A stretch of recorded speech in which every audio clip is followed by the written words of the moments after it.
I have a question for you. How many times have you left the breakfast, lunch, or dinner table and you are still sort of hungry? Not physically hungry, not in your stomach hungry, but actually mentally hungry.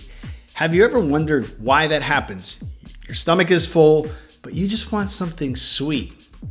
And I'm here to say that if that is happening, there's a little bit more going on the back end of things. Maybe you had a stressful day. Maybe you sort of had it out with someone at work. Maybe there is a project that is pending, and all of a sudden that causes sort of an anxiety, a stress, a fear, or maybe you're just thinking about the next day because you have a pile of things that you need to do, and that particular thing is leading you to hunger. If you're here for a reason, and I don't believe it's a coincidence, more so possibly a God incidence, because I know that you're battling with this. Many of my clients tell me this, JT, I'm full in my stomach, but for some reason, I am just not full in my mind. If this has happened to you, stay with us because I have some important points that I want to make so that we can overcome this and come up with a perfect strategy that's helped thousands of people overcome what we call emotional eating. And so the question is, are you mentally hungry or are you physically hungry? My name is JT Tapias and I'm a professional fitness life coach, and this is what I've done for 23 years of my life, is not just figure out dynamics, but actually the psychology behind why people stick to a diet or they don't. So I'm here to introduce you to a word that is very relevant in the world of emotional eating, and it's called dopamine. Dopamine is a neurotransmitter, and this neurotransmitter plays a major role in something we or scientists call the reward motivated behavior. There are certain behaviors, call it through people, places, things, vices, that cause us to get excited, to cause us to want more of that particular thing. And this triggers that reward motivated behavior. In other words, you create an emotional anchor behind certain foods, certain things you do. And so oftentimes you'll realize that you're connected mostly to things like food, alcohol, drugs, sex, scoring a touchdown, right? Hugging your kids. But guess what? The brain likes things that don't have a lot of resistance and are easy to access, right? They have low entry barriers. So of course, if it's alcohol, there's a big stigma behind alcohol. There's a big stigma behind drugs. If you're not married or something along those lines, then sex might have a big stigma behind it. And let's face it, scoring a touchdown is not always possible because you need the team, you need the tournament that you're in. And so those things aren't generally accessible to us. Hugging our kids, which we love, and there's great emotional anchors, there's a lot of great connections to that, is not often the most desirable thing because our kids are probably acting up and maybe we just don't want to hug them. Maybe we're actually upset because they're acting up and they're screaming and they're throwing their tantrums, et cetera, et cetera. And so that doesn't become very accessible or something that you actually want to do to alleviate whatever tension you have. So the next best thing becomes food. Low entry barrier, very accessible. All you have to do is get up from the couch, walk over to your fridge, pick something up, get that hit of dopamine, and satiate that emotional hunger that you're having, not from a physical standpoint, but actually from a mental standpoint. Guys, I can tell you that the number one challenge in people looking to lose weight and make a lifestyle out of proper nutrition and movement is not the actual exercising. It's not the actual knowing what to eat.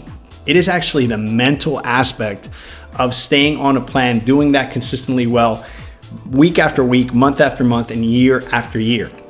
And so then you say, okay, well then what is the solution? Because all these things are not just going to go away. I'm going to continue to have these tensions. I'm going to continue to have issues at work, at home. I'm always going to have a lot of work. And how do I deal with these emotional anchors that I have created around things that are so desirable, like food in this particular case? I'm glad you asked. I have 5 points for you that are going to help you create new connections, new emotional connections that are going to be way healthier and are going to help you in the long run. Okay, so ready? Number one, if you're working out, if you have embraced a lifestyle of working out, call it going to the gym 2 times or 3 times a week, I want you to create a playlist, okay? I want you to create a playlist of 15 of your absolute favorite songs. These are songs that when you're driving from home and you're tired and you're exhausted and you've had a bad day at work, you hear the song that your station that you generally play, all of a sudden it comes on, and next thing you do, you're bumping up the volume, and next thing you know, you're singing and you're dancing and you're kind of in a state, right? I want you to find 10 to 15 of those songs and put them in a playlist and listen to them while you work out, because you're going to basically hear the song, connect to the workout, hear the song, connect to the workout, and you're creating an emotional anchor that exercising is pleasurable, right? Because you're combining something that is pleasurable, your music, with something that, let's face it, is not so pleasurable, like working out. So you're creating a connection, and that powerful connection, if you do it over and over and over again, you start looking forward to it. Next thing you know, now you're secreting dopamine from your actual workouts. Not to mention that working out already taps into a lot of those dopamine receptors, right? And so it already makes you feel good. And so if you combine that with music, something you love to hear, something that actually motivates you, right? You're singing with the music, you're bobbing your head, you're gonna create an emotional connection there. Number 2, work out with a friend. Maybe you're a social person. Maybe you're the type of person that you need someone to talk to. You're just filled and inspired and filled up by that particular friend, that person that you enjoy spending time with. Bring that person to the workout with you and basically kill 2 birds with 1 stone. You're interacting, you're having that social connection, right? You're building that emotional connection with that person, doing something that, once again, can have a little resistance there, like working out. Number 3, have some people over to your house and cook a healthy meal. Here's what's gonna happen. Even if you're not the absolute best chef, right? When you cook a meal, the people that come to your house are gonna feel sort of obligated to compliment you and thank you. And those compliments are great because, once again, they reinforce the idea of possibly meal prepping, possibly you creating more environments where you're actually inviting your friends to a healthy meal. And because you feel like you're doing something positive and they're affirming you, you start creating some connections there. So that's another great way, especially when it comes to meal prep, right? Invite some friends over, try some different recipes, talk to them about your journey, and make a connection, make a nice emotional connection through just gifting them this delicious, healthy meal, and tell them, hey, I just want you guys to come on this journey with me. And so I cooked this meal. Let me know what you think. And that affirmation is going to really help make that emotional connection with cooking. Number 4, join a run. Go for a 3K. Maybe join a marathon or join a competition, a weight loss challenge, something that actually puts you on the line to be committed to a particular process. Okay, so if it's a run, you understand that you have to get up and you need to go for a run, right? Every day you got to prepare for that. Otherwise, you're going to get to the competition and you're not going to feel so great, right? So it pushes you to get outside of your comfort zone. And there's this motivation and there's preparation that makes a lot of good neurological connections. A lot of great emotional anchors are established by the preparation part of it. I know because when I used to compete, I was always motivated to push myself a little harder at the gym because I knew I was going to be on a stage. And that made a lot of great connections, emotional connections that really made my workout a lot easier. And I wouldn't have to exert as much energy to get myself to the gym because I knew I had to prepare for that particular thing. So joining a competition, a run, or something where you know you're going to be in the public eye kind of puts that pressure that you need. And in the process of that, you make some great emotional connections there. Last but not least, number 5, create a weekly goal. So maybe you can buy yourself a little gadget that tells you how many calories you burnt while you were walking, running, or doing your workout. And what you do is you actually set a goal for the week. So you say, this week, I want to burn 3,000 calories from Monday to Friday. So maybe you meet that goal by Friday, okay? And once you meet that goal of 3,000 or 4,000 calories, whatever you said you were going to do, you reward yourself with that particular meal that you've been holding back from all week. You start creating some emotional connections there. You create some expectations towards that cheat meal.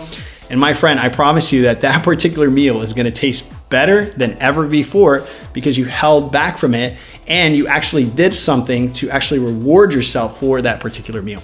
If you do that, you start building some emotional connections towards things that we generally have some resistance to, and we start to actually look at physical hunger versus mental hunger very differently, right? We start understanding our hunger cues, and understanding your hunger cues tell you if you're physically hungry or mentally hungry.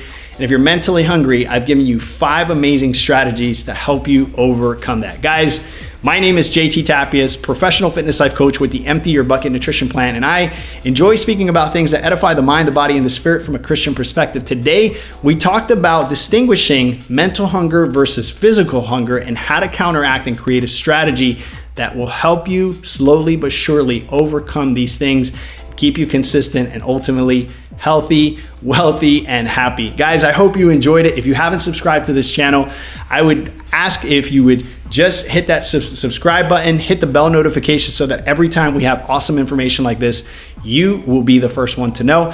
I hope you enjoyed it. I'll talk to you guys soon. Ciao, ciao.